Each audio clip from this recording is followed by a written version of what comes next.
Olá, eu sou o Blitai e esse ano de 2024, né, eu me propus a ler todos os romances de Tormenta, né? Vocês podem ver aqui tem bastante, inclusive. E agora que eu já li a maioria deles, estou no último, eu resolvi dividir minha opinião com vocês sobre cada um desses livros e recomendo muito a leitura, tá? Por mais que os livros, né, como toda obra tem seus problemas, eles são muito interessantes e aprofundam muito o conteúdo, né, sobre a lore de Tormenta. Pois é, galera. Olha, já vou pedir desde já, tá? Deixa seu like, se inscreva no canal, comenta aí o que você acha, quais livros de Tormenta você leu. Aqui no canal a gente já tem, né, vários vídeos sobre a lore de Tormenta e eles vão continuar, tá? No ano que vem eu vou trazer a lore completa, eu quero fazer todo o cenário aí pra vocês, mas eu já trouxe a lore inicial, né, do mundo antigo e agora eu estou trazendo sobre os livros, né, a lore que vem nos romances aí, que são muito boas, inclusive. Então, nós já temos no canal uma playlist completa sobre Tormenta 20, vai estar aí na descrição para vocês. E sobre os livros, nós já temos o vídeo sobre o primeiro livro e sobre a ordem de leitura, né? Um guia de leitura sobre todos os livros de Tormenta aí no canal. São dois vídeos bem importantes para você que quer começar a ver, a ler os romances de Tormenta. O primeiro deles, nós falamos lá sobre o Inimigo do Mundo, o primeiro livro da trilogia Tormenta, que conta ali, né, o nascimento realmente da Tormenta, como a Tormenta veio pro nosso mundo, né, por assim dizer. Já tem um vídeo completo com a minha opinião e falando, né, algumas coisas que acontecem no livro também, caso você tenha interesse. Hoje nós vamos falar sobre o segundo livro da trilogia Tormenta, o famoso Crânio e o Corvo, né? Eu li no Kindle, a capa é a edição antiga, mas já existe uma capa atualizada que vocês estão vendo aí. Pois é. O livro do Crânio e o Corvo, tá? Ele foi publicado originalmente lá no ano de 2007 e ele conta com 512 páginas, né? Pelo menos essa edição aqui que eu vi. Esse livro ele se passa 10 anos depois do primeiro, mas ele ainda é uma continuação, né? Por isso que é a trilogia Tormenta. Então, estejam avisados, né, que nós teremos spoiler do primeiro livro nesse vídeo, mas não teremos spoiler do Crânio e o Corvo, tá? Aí eu vou tratar primeiro tudo sem spoiler aqui, vou dar minha opinião pra vocês sem spoiler, e depois a gente conversa com spoiler, mas aí eu vou avisar daquele jeito que eu sempre faço. Mais uma vez, peço seu like se você tiver a possibilidade.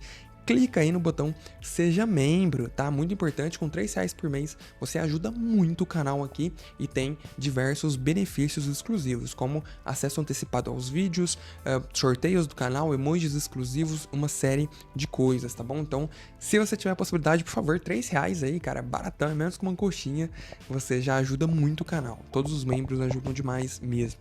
Então, vamos nessa comentar aí sobre o Crânio e o Corvo. Quando eu comecei a ler os livros de Tormenta, primeiro foi pela curiosidade do cenário, né? Eu queria muito saber como que essas histórias eram abordadas nos livros. E todos os livros têm um nível de qualidade muito bom, tá? O próprio Leonel Caldela, ele já é um escritor bem experiente e eu gosto muito. E quando eu peguei a trilogia Tormenta pra ler, eu acho que isso é muito importante de ser dito, eu já tenho uma certa bagagem com trilogias. Quando eu comecei a ler livros, inclusive no geral, tava numa grande epifania ali, né? Um momento. Nossa, tá ruim a câmera, né? Tava num momento ali de livros de trilogia de fantasia, era isso que tava na moda. Então, eu tô acostumado já como funciona uma trilogia. E eu fui com essas expectativas ler esses livros. E eu li todos eles de uma vez, assim. Eu já peguei os três e fui um atrás do outro. E normalmente em trilogias de fantasia, o segundo livro, o livro do meio, ele costuma ser o mais fraco da trilogia. Porque no primeiro tem a apresentação do mundo, isso é muito legal. No terceiro tem a conclusão, que costuma ser, né, sempre um grande evento. E o segundo livro do meio de trilogias de fantasia, ele costuma ser o mais parado, porque ele é um livro de desenvolvimento. A campanha de RPG funciona da mesma forma, né? Você tem um começo ali que é sempre muito empolgante, o meio dela é o desenvolvimento, é a jornada pro final, é a preparação. E o terceiro, né, o terceiro ato, ele é a grande conclusão. Então, assim, querendo ou não, eu sei que segundo os volumes de trilogias, eles são fracos. Eu já fui com uma expectativa baixa para ler esse livro, apesar de estar muito curioso sobre o que iria acontecer.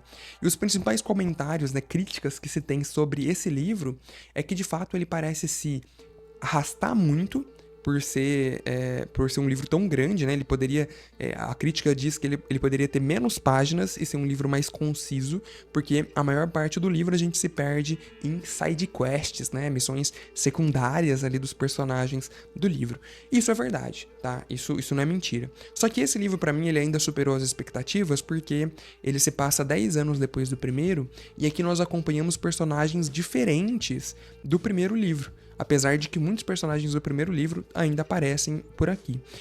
E quando eu fui ler, então, como eram personagens novos, o começo, pra mim, ele foi muito marcante do livro, né? Principalmente o Orion Drake. Se você não sabe, não, o Orion Drake, ele é o personagem principal aqui do Crânio e o Corvo, e ele está na capa do livro Tormenta 20, né? Do livro de regras. Então, pra mim, o Orion Drake, antes de ler os livros, ele sempre foi um personagem muito importante, né? Eu achava que ele era, de fato, ali o personagem mais importante de Tormenta. Apesar que hoje eu não acho isso, né? Ele nem sequer é o meu personagem favorito da lore de Tormenta como um todo. Mas quando eu comecei a ler e já abre com ele, né? Pra mim é muito importante esse começo e tá muito marcado na minha memória.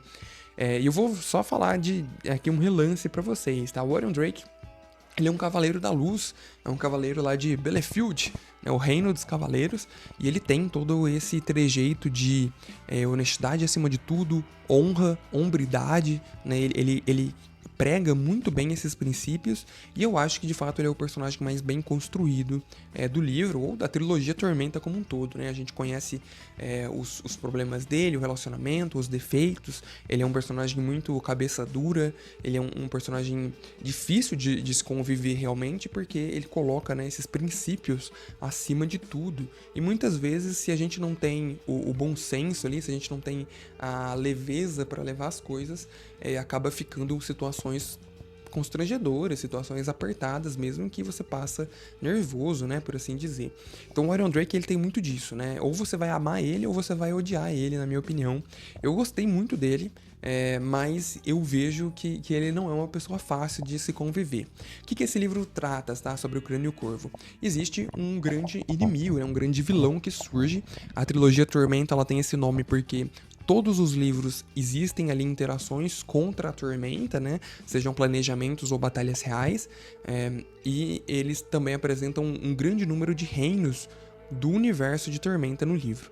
O grande vilão da vez é o próprio Crânio, né? O Crânio Negro. Ele é conhecido como um grande mercenário, caçador de recompensas ali, e que agora está de fato envolvido com a Tormenta. Então, ao longo do livro a gente vai conhecer mais sobre esse Crânio Negro, a personalidade dele, quais são seus objetivos, ainda que isso seja revelado só no final do livro, e durante o livro fique muito confuso. E aí eu entendo as críticas, né? E de fato existem várias sidequests aqui.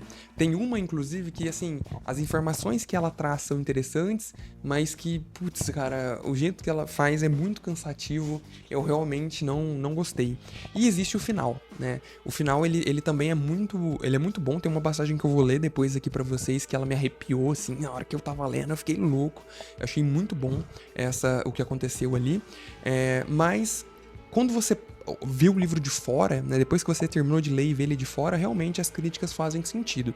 No sentido dele ser longo demais, ele não precisava ter 512 páginas, né, ele poderia ser menor, poderia ser mais objetivo, e de fato ele é um livro de side quests. Mas eu não me desapontei tanto quanto as pessoas da crítica por conta do que eu falei. Eu já sei que, segundo os livros de trilogia, eles são mais fracos de todos, então eu já fui com uma expectativa baixa, né, eu acho que isso é muito importante. E aí eu não me decepcionei igual essa galera da crítica e se decepcionou aparentemente. Se você for ver as análises, né, os reviews que tem, obviamente tem muito review bom, mas o grande ponto negativo que a crítica aponta é que o livro ele é arrastado demais, né, que ele se demora muito em side quests e que ele poderia ser menor, e eu concordo, né, o primeiro livro tinha esse problema também dele se arrastar um pouco, e esse aqui ele também tem esse problema, né, de ter várias side quests, que pra mim era interessante porque eu tava conhecendo o universo de Tormenta através daquilo, então eu não achei tão ruim.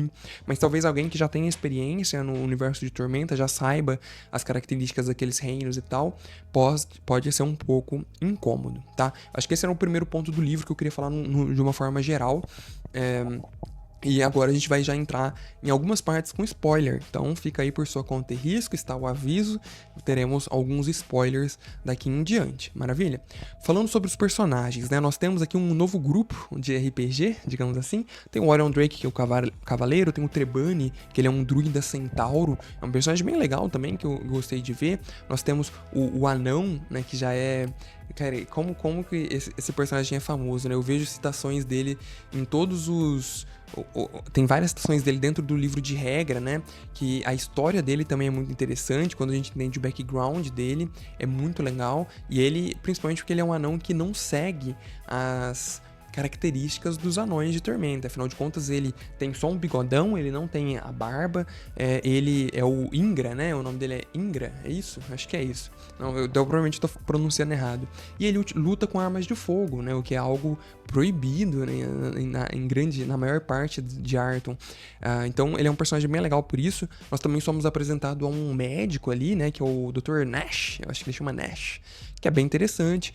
E principalmente nós temos a volta, né, de um personagem muito querido lá do primeiro livro, do livro do Inimigo do Mundo, que é o Ladino. Eu esqueci o nome dele, que é o Ashlan, que ele inclusive sofreu muito, né? A gente no livro descobre aí o que aconteceu com ele durante esse meio termo. Ele decide ir em busca dos amigos, né? Ele não chegou no final do primeiro livro a acompanhar os amigos até os eventos fatídicos daquele livro, e aí mostra o quanto que ele sofreu, né? E aparece também o Artorius, que é o Minotauro, né? Que fazia parte lá da equipe, só que ele parece de um jeito diferente, completamente dominado pela Tormenta. E aí, falando de spoilers, obviamente, é o grande plot do livro qual que é.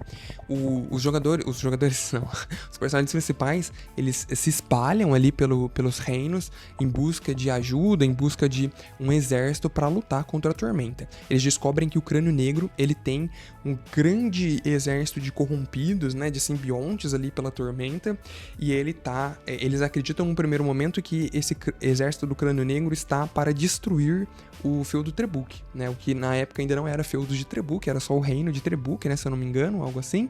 E aí eles o exército tá indo atacar lá, enquanto na verdade não é. A gente descobre, acompanhando os capítulos pelo Crânio Negro, que o objetivo deles do Crânio Negro é atacar o Forte Amaride, que tem uma grande área da Tormenta lá, comandada pelo Lorde da Tormenta, Gatsvalif. E a gente descobre que o Crânio Negro, ele servia ao Gatsvalif, que era o grande mestre dele, que fez promessas e deu poderes ao Crânio Negro, e que o Haradak, que é o deus da Tormenta, né? Na época ele ainda... Eu acho que ele não era o deus da Tormenta nessa época.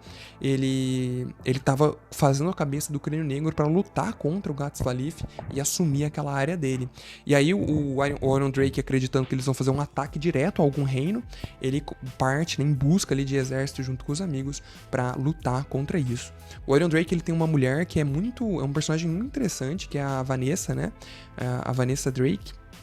E eles têm um filho também, né? Eles têm um relacionamento ali complicado. Eu adoro ela, eu achei ela uma personagem muito legal. Talvez uma das melhores ali do livro, a Vanessa, porque ela é uma clériga de Kim na época, né? O deus da guerra ainda era o Kim, e não Arsenal. E é muito legal, cara. Ela é uma personagem que realmente me conquistou ali, as atitudes dela. Ela tem uma personalidade forte que me agrada. Enfim, e aí eles vão atrás de exércitos, né? Ali lutar. Enquanto isso, o próprio Bielefeld, que é o reino natal do Orion Drake, está sofrendo um ataque por simbiontes da Tormenta, né? Existem cavaleiros corrompidos, e esse é um plot secundário da história, que eu também...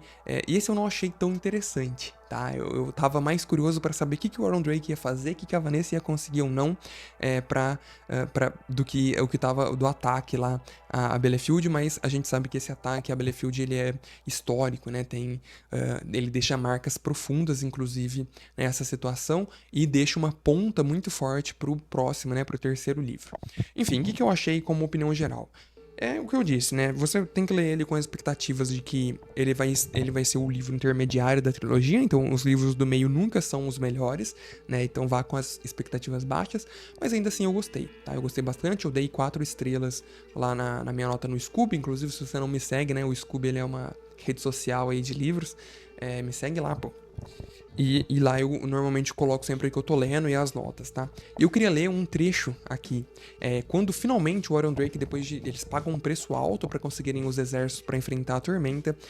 O Orion Drake, ele tem uma passagem aqui no livro que me deixou arrepiado, tá? É bem emocionante mesmo.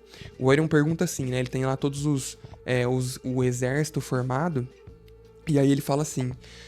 ele chega pros soldados, né? E ele fala o seguinte: qual é o seu nome, guerreiro?